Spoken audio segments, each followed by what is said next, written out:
আরে আপনারা এসে গেছেন। আসেন প্রভু, আসেন। হরে কৃষ্ণ, জয় শ্রীরাম। আমরা আজকে বাল্মীকি রামায়ণের এপিসোড 2 শুরু করছি, যা বাল্মীকি রামায়ণের ওপর আশ্রয় করে তৈরি করা হয়েছে। এই এপিসোডগুলো থেকে রামায়ণের অনেক অজানা রহস্য জানতে পারবেন এবং পরমেশ্বর ভগবান শ্রী রামচন্দ্রের প্রতি শ্রদ্ধা আরও বেড়ে যাবে। তাহলে আর দেরি কেন, শুরু করা যাক। প্রথমে সকলের চরণে আমার মস্তক অর্পণ করছি। আপনাদের পাশে যদি হেডফোন থাকে তাহলে কানে লাগিয়ে নিন। চলুন আমরা সকলে রথে উঠি। আপনারা সকলে রথে উঠে গেছেন? ঠিক আছে, যাওয়া যাক। আমরা চলে যাচ্ছি সপ্তম মন্বন্তরের 24 নম্বর চতুর্যুগ বা দিব্য যুগের ত্রেতা যুগে। আপনারা আগের এপিসোডে জেনেছেন যে অযোধ্যার সৌন্দর্য এবং পরিবেশ কেমন ছিল। তখনকার অযোধ্যার রাজা ছিলেন দশরথ। আচ্ছা প্রভু, কেন মহারাজ দশরথের ঘরে শ্রী রামচন্দ্র জন্মগ্রহণ করেন? আশা করি এই এপিসোডের শেষে আপনারা এই উত্তরটি পেয়ে যাবেন। আচ্ছা প্রভু, এই দশরথকে তাহলে বলেই দেয়। দশরথ মহারাজ যখন তিনি ছোট ছিলেন তখন তার নাম ছিল নিমি। এই নিমি 10 দিক থেকে একই সময়ে রথ চালাতে পারতেন, তাই সেই অনুসারে তার নাম হয়েছিল দশরথ।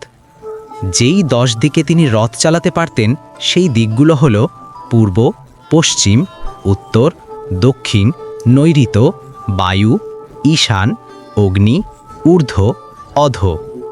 যখন দেবতা আর অসুরদের মধ্যে দেবাসুর সংগ্রাম হয়েছিল তখন দেবরাজ ইন্দ্র মহারাজ দশরথের সাহায্য চেয়েছিলেন। মহারাজ দশরথ 60,000 বছর জীবন ধারণ করেছিলেন। আরে প্রভু, তাহলে তো একটা প্রশ্ন আছে।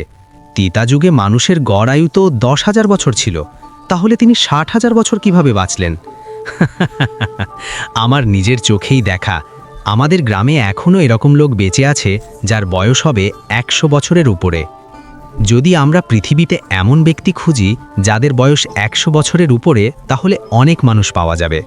আপনি চিন্তা করে দেখুন, কলিযুগের মানুষের যেখানে আমাদের গড় আয়ু 100 বছর, সেখানে অনেক পুণ্যবান মানুষ 100 বছর উপরেও জীবন ধারণ করেছেন।